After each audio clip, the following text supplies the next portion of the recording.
Welcome to the Nonfiction Writers, podcasting in a great way. I'm Ryan Aber, joined by Jason Kersey. Jason, last week we talked and we barely got to any on-the-field football action. Sadly, this week is probably going to be the same thing. Yep.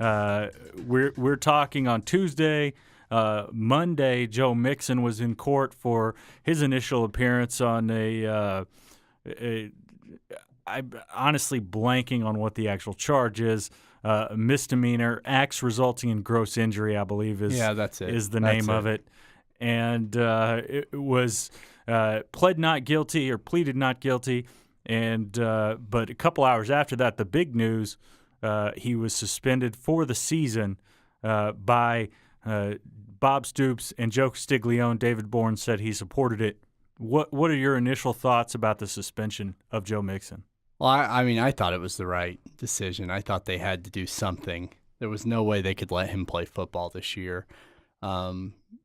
Regardless of what the final outcome is, the verdict, what he pled, all those things, I don't think they matter. I mean, it seems to me pretty obvious that Bourne, Castiglione, and Stoops went to District Attorney Greg Mashburn yesterday morning and watched the video. That just seems very, very obvious because the guys, because the judge sealed it that afternoon, so it looked like they got in and saw it. And I think once they saw it, they realized there was just no way, because that video is going to come out. And when that video comes out, even though there's a vocal group of people lovely people on social media who don't think it's a big deal that he punched a girl in the face and then walked away, I think that those three guys are savvy enough to know it absolutely is a big deal. And once the video comes out, there's going to be nowhere for them to hide if they let him play this year. And it was interesting yesterday in court, and I was there, that the Judge Stice down in Cleveland County said that Joe Mixon's lawyers had tried to get his arraignment moved up. Arraignments typically are at 1:30 in the afternoon on Mondays, and they wanted to get it moved up, which of course would have moved up the fact that video, the surveillance video from inside Pickleman's, was sealed. I wonder if that had anything to do with it, or if it was just trying to avoid as much spotlight as possible, because for most of the day there were only a couple of us up there, and then as 1:30 grew closer, the crowd became pretty big. Yeah, I don't know. I wasn't there. You were out there. I mean, that makes sense if he thought about it like that, about the video, but to me it makes more sense that they just wanted to avoid as much spotlight as they could, because by the time it actually happened, I saw a video of him walking and all the cameras and all the still photographers and the video people there, there seemed like a lot of media there, and so I mean, there's any number of reasons why he could have wanted to move that up, but it certainly all of those things make sense. Absolutely. And moving to the on-field implications of this, Jason, we thought that Joe Mixon was going to have a chance to contribute this year.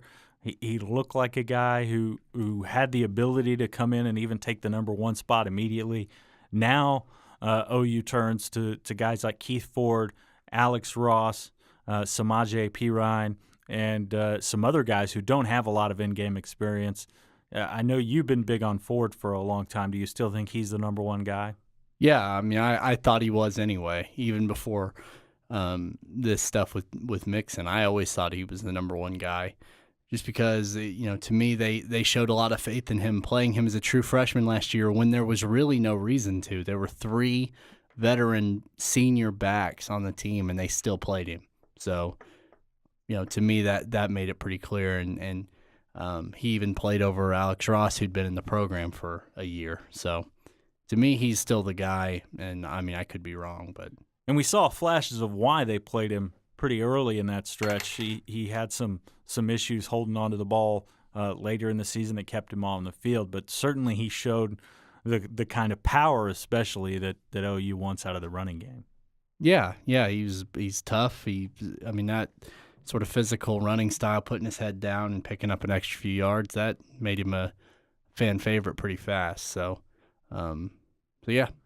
And do you still think that Samaje gets carries his first year, or will it primarily be Alex and Keith, you think? Well, I think it'll probably still be Alex and Keith mostly, at least at first, but I could see Samaje getting in there. I mean, I could also see Samaje redshirting and them saying, okay, these two guys are going to be our main two guys, and Daniel Brooks is going to be our change of pace guy. And if we absolutely need a fourth guy, David Smith is there. I don't think that I don't think David Smith is going to ever be a feature back or anything, but I think he can play. They wouldn't have given him a scholarship if he couldn't play. So they've got four guys that can play, I think. And Daniel Brooks sort of gets forgotten in this whole thing. He's a completely different style of running back from the other two guys that we've talked mostly about. What do you think his chances are of being a valuable contributor on the Sooners? I mean, I think they're good. I think he's sort of a Roy Finch type of guy just because of the change of pace, his speed. He's just very different than the others, and that can be enough, I think, to get him in there and surprise some people. So, and we saw him play pretty well in the spring game. So yeah, I mean, I don't see why he wouldn't play.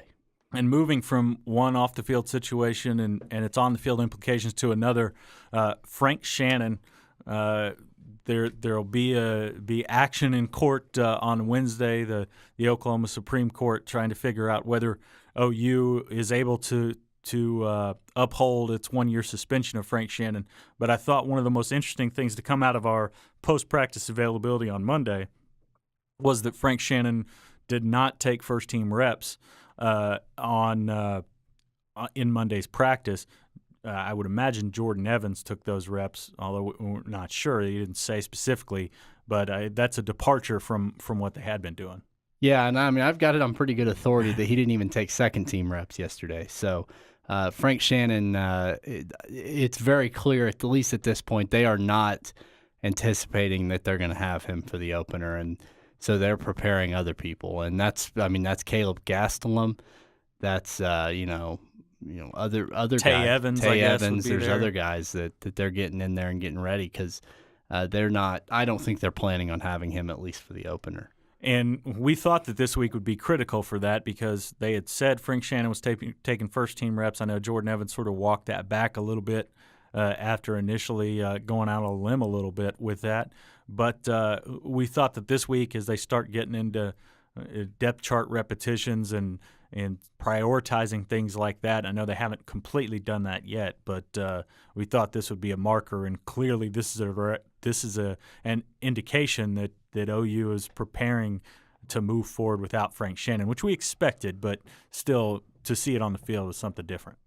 Yeah, I mean that's the thing. Through fall camp, it's easier to stick with him in the first team and all that because you're not really game planning or not even close to game planning. But now with games actually coming up, you have to start thinking about those things. And Frank Shannon, I don't think he's going to play this year. Period. Personally, I would be surprised if he did, but I certainly don't think he's going to play in the opener. I guess we'll find out a lot more about that tomorrow when OU and takes their case to the Supreme Court. Well, we might find out more. Heck, it's going to be closed. I don't know whether anybody's going to tell us anything.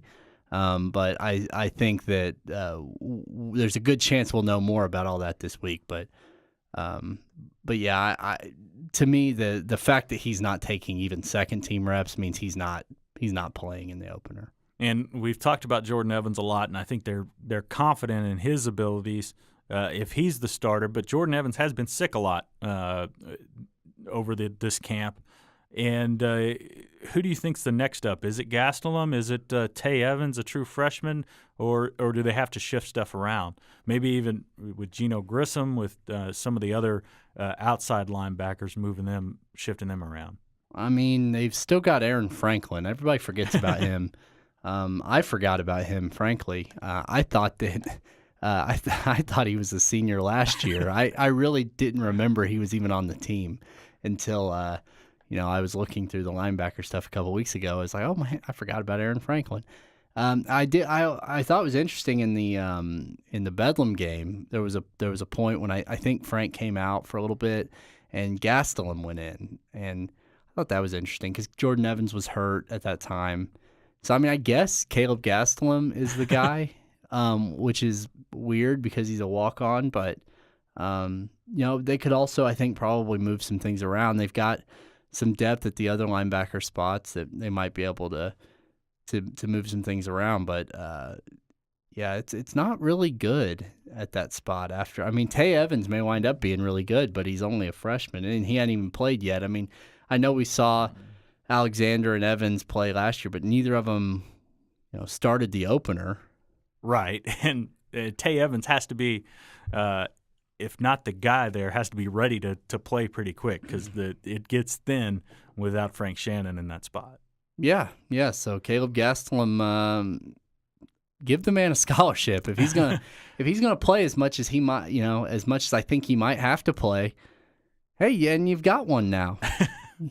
That's true, and I've got to think that if they get to the season opener with a scholarship open, and I know there's been some transfer talk, and yesterday we were going back and forth with Aaron Curry, wondering if he was going to transfer to Norman. But if there's a scholarship open when the season starts, or even really now that school started, you've got to think Caleb Gastelum has got to get it because he's not going to hold a scholarship past this year. He's a senior. It's his last year. He's played a ton on special teams the last few years, and it seems to me it pretty clearly earned it if it's available for him. Yeah, you had a chance to talk to him last week. Yeah. Did that ever come up? A little bit.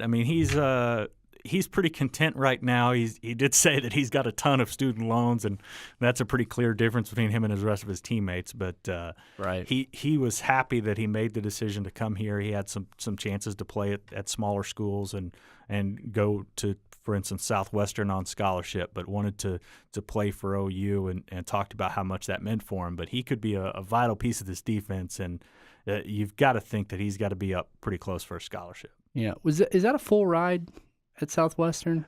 I don't think it was a complete full ride for him, at least. I'm not sure exactly how they do it. I know some Division IIs can do full rides, but I know his was a partial, if I'm not mistaken. Yeah, that's still better than nothing. Exactly, and I imagine Southwestern's quite a bit cheaper than OU. Just a little bit. When you go through everything. Yeah. But, Jason, it's not only off-the-field stuff that's interesting to talk about right now. It's some on-the-field position battles and things like that. Two of them that we got a really good insight in on Monday was, first of all, the backup quarterback battle, which was going on between Justice Hansen and Cody Thomas. Baker Mayfield's in there too, but his situation with the NCAA has to be sorted out. We've talked that Baker Mayfield is the backup if no doubt if he's eligible. Yeah. But right now he's not, and they've got to prepare like he's not. So yesterday, Bob Stoops announced, I think to maybe a little bit of surprise to Josh Heupel, that Cody Thomas was the number 2 right now. Yeah, he says he's number 2 right now, but even Bob hedged a little bit. He didn't quite go all the way. He said more than likely it'll be Cody Thomas. I got the sense he was hedging with the Baker Mayfield thing rather than Justice Hansen. Yeah, maybe so. But, the thing about Justice, though, is that he is younger. He's got a year less experience in the system, but I think Justice fits their system way better than Cody Thomas does. When they recruited Cody Thomas, they hadn't started with all the zone read stuff yet. At that time, Landry Jones was still the quarterback, and I don't really think they'd given a whole ton of thought to going to a system like the one that they're in now. At that time, when they offered him and he had committed, so to me, it's sort of. I wouldn't be surprised if Justice Hansen was ahead of Cody Thomas on the depth chart. I'm not surprised that he's not, but I also wouldn't be surprised if he was, just because of the type of player Justice is. I watched both of them. We went out and watched Cody Thomas play once in high school. Yeah, his arm was absolutely phenomenal. What did he throw for, like 7 touchdowns in that game? Yeah, it was ridiculous. I think it was about 600 yards, 7 touchdowns, yeah. and that was after a pretty rough start. He really came on. Weren't they They were losing by 2 or 3 touchdowns at one point. That was a heck of a game. It was just like that, and it changed. And your favorite receiver, whose name I can't remember, Cody Thomas is one of his main targets. What is his name? They hooked up over and over, but that kid was awesome, though. He was fantastic. We talked to him about Cody Thomas and had a lot of fun watching him, but I wonder if because of his arm, and clearly Cody Thomas has a rocket arm. We've seen it in football. We've seen it in baseball. But his running gets overlooked a little bit, and Josh Heupel and Bob Stoops talked about that a little bit yesterday. Yeah, I actually didn't have a chance to talk to Josh. I was over talking to somebody else, so I missed out on what Heupel said. What did he say? Well, he was just talking about that Cody Thomas's, people forget that he ran some zone read in high school. Obviously didn't have to run it a whole lot because of his weapons and his arm playing against that talent down there. But he did run a little bit in high school. He can run and fits into their system better than a lot of people think, is what he said. Yeah, maybe he does. I don't know. I what do I know? But I do think, and maybe it comes with seeing Justice Hansen so many times and seeing him in so many different situations and where he has to run, and certainly the step that he made really 2 years ago as a junior. Last year was a little bit different because he was banged up a lot of the year, but the step he made in being able to run the ball as a junior into his senior year, I think that sort of has fit what OU's trying to do with the zone read. Yeah. I mean, and he, like you said, he's had a year in the system. He ran the scout team last year, so he's gotten some experience. I also just looked up. His name is Kalen DeBoski was his name, and he is currently a freshman at Arizona. So there you go. He was from Arizona, right? Yep. I remember he had moved. His family had moved there to Colleyville. So sorry, I was looking that up. So that's all right. We have to have the name. We're talking about the kid and that. But speaking of wide receivers, yesterday we got a little bit better sense of what the depth chart is going to shake out there. We knew that Sterling Shepard was going to be number one. We knew that Duron Neal was going to be right there with him as well. And we know that Dorial Green-Beckham, if he's eligible, is going to be one of the top outside guys as well. But how does everything else shake up there with the wide receivers? Well, KJ Young sounds like he's the starter in the slot, and I think Micaiah Quick will be right there with him and maybe could even take that job at some point. I think it gets really interesting if Dorial Green-Beckham is – well, it obviously gets interesting if Dorial Green-Beckham is eligible, but for a lot of reasons. Obviously, first, just to see how he plays in the system, how much better he makes Trevor Knight. But – I wonder how that shakes up the wide receiver starters, because I think the thing that would make the most sense would be to put Sterling back in the slot and have Neal and Green-Beckham on the outside. Absolutely, and then you have a guy like Derek Woods you can use out there as well to split time. Yeah, because you don't have as much depth in the slot. I mean, I know Sterling is, from talking to him, he's excited about playing outside, but he's had so much success in the slot the last few years. He's so good in the slot, yeah. So I mean, to me, that makes sense, and I'm not sure. Maybe Duron Neal could play in the slot, but we know Sterling Shepard can play in the slot, and Duron we know that he's more of an outside guy. So, and then how does the fact that you've got Blake Bell there at tight end, and obviously that gives the Sooners a dynamic that they haven't had in a long time. How does that affect what they do with the receivers as far as inside and outside guys? Well, I think Blake becomes more. I mean, I think he's more like an H-back, maybe a guy who splits out a little bit at tight end, and so I think that he's going to be the number one guy there at tight end. I didn't think that before. I think we talked about this one of our previous podcasts, that when they first said, well, I don't remember if it was on this podcast or it was on a radio show. I really don't remember where I said this, but when they first moved him to tight end, I thought, honestly, I like Blake and I love his family and all of that, but I thought, well, that's nice. They're gonna let him try something else and stay on the team, and that's really cool of Blake to stay. I thought that was really neat that he stuck around, but it was all just sort of that's nice. But now I actually think he's going to be a good tight end, and I feel kind of like an idiot for being so like almost condescending about it, Well, and then also, we've talked about this, the difficulty of adjusting to blocking with the tight ends. I think a lot of us thought that he had the chance to catch some passes, but in Bob Stoops' system, Josh Heupel's system, if you can't block from the tight end, you're not going to be on the field, and thought that would be a big issue. But it sounds like that has come a really long way even since the spring. Yeah, definitely. I mean, to me, that was the biggest thing he had to adjust to because he'd never done that before. I mean, he played receiver in high school some, and I know that was a long time ago, and it was also high school football compared to Division I, but at least there was some experience there that he could lean on. And playing quarterback, you have a great knowledge of the offense. You know where the receivers are supposed to be, the routes, all of those things. But blocking is the one thing that's like, okay, this is where he's going to struggle. But, banging around with Charles Tapper and Chuka and Dulaway and Geno Grissom and some of those guys will probably make you a pretty darn good blocker pretty fast if you do it enough. I mean, not me. I'm not saying I could go do it. But a big athletic guy like Blake Bell, not a guy who got recruited by Miami. That's a whole nother story. We'll have to tell it sometime. But Jason, we're only less than 2 weeks, about 10 days out from an actual game. Who we know there's going to be 6 skill position players on the field.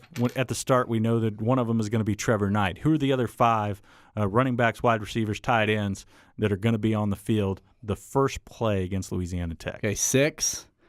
So we've got Trevor Knight. Trevor Knight, Keith Ford, Shepard, Neal, KJ Young, and I will say Dimitri Flowers. So you don't think Blake Bell's going to be on the field? I don't think he'll be for the first play. I think Dimitri Flowers. You think they go with Dimitri Flowers? Well, that'll be interesting to see. I think that's certainly a good possibility. I think there's a good chance Derek Woods might be on the field for that first play, depending on what happens. Yeah. I think that Jay Norvell talked really highly of his progression yesterday. I don't know. I don't think he's going to play, every play. But I think he's going to be a guy that's going to be used early and often in this offense to try to throw things around. Now, if anybody gets ruled eligible or ineligible until then, certainly that changes things dramatically. But I think Derek Woods is a guy who has a chance to do some pretty big things with this offense. Derek Woods is another one of those kids, too, that I cheer for a little bit. I want to see him do well because of his history. I don't know if you remember when he was a true freshman at OU, and he was a scout team player of the year. He redshirted. I had a chance to talk to him, and I wrote a story about his. He comes from a pretty rough part of the Los Angeles area, Inglewood, and he had to go home in the middle of the season because his uncle was shot and killed, basically in his front yard, and Derek talked about how nice it was to go to sleep and not have helicopters flying over your house. And so it's really cool that he has made it at OU. Even if he's never a great player, I mean, he made it through the toughest year, which is the year where you don't get to play, and he stayed. He's the second year when, maybe he thought he was going to get a chance to play a lot. He only caught 2 passes, but one of them was in the Sugar Bowl. Yeah. And it was on a third down. It was a huge play. A key play in that game, yeah. So he stuck through a lot of tough times, and a kid like that comes from a place like that, that's always really cool to see. So we're unbiased. We're not cheering for or against OU, but I openly admit that I root for some players, and he's one of them. Yeah, and you get cynical about college sports a lot of times, but it's interesting when you see those examples of a guy who, no matter what he does on the field, whether it's great or if he never catches a pass, takes advantage of this experience and uses it to better himself. Yeah, absolutely. So yeah, I hope he does well this year. But I did want to ask you. I threw this out on Twitter last night. I got a bunch of good responses. Who are the captains going to be? Who are your predictions? And then I'll give mine. Let's see. I think Sterling Shepard is going to be one on the offense. It's 2 offense, 2 defense, and last year there were 2 special teams. Right, I believe that's right. Austin Woods and Honeycutt. So, sorry, go ahead. I think Sterling Shepard, or I could see Trevor Knight getting voted a captain. I think Darrell Williams is definitely going to be one on the offensive side. I think the way that his teammates, his line mates have talked about him over the offseason, I think he's a pretty clear-cut guy. On the defensive side, I think Julian Wilson is going to be one. And let's see, I'm going to try to think of the second one. Maybe Geno Grissom with the job he's done with all the transitions and everything. I think that he's the other guy over there. Special teams guys, obviously Michael Honeycutt is going to be one, and if they vote a second one, I'm completely blanking on the holder. Grant Botham? Grant Botham, the touchdown. No, he is yeah. Because I don't know who else the second one would be. Mm-hmm. I think Michael Honeycutt's a definite. Maybe they just do one this year, but that'll be interesting to watch. But I think Honeycutt and Julian Wilson are pretty clear cut. I think Darrell Williams is pretty clear cut on the offensive side. I think the other two are pretty open for interpretation. Who do you think? I think Darrell Williams. I agree. The other offensive, I'm saying it's Blake Bell because of the fact that he, like I said, he came back. Absolutely. I can definitely see that happening. I think that he's an obvious captain, and I think he should be a captain. On defense, I agree, Wilson and Grissom. And on special teams, I said, if there's two, I said Honeycutt and Jed Barnett just because he's a senior, and he's a pretty good punter. So those were mine. You mentioned Grant Botham, and I have to say, and I'm not going to mention his name, but another beat writer at another media outlet forgot who the holder was. We were comparing our preseason depth charts, and he had Caleb Gastelum down as the holder, and I saved him, and he knows who he is, and I will not mention his name, but what my response to him was, what did he not throw enough touchdown passes last year for you? Apparently not. Grant Botham needs a better PR person to get his name out there. Apparently, if our unnamed friend forgets his name, and I can't produce it. Oh, he's fantastic. Yeah. But all right, Jason, that's it for today. But thank you. We'll be back again later this week with a special guest.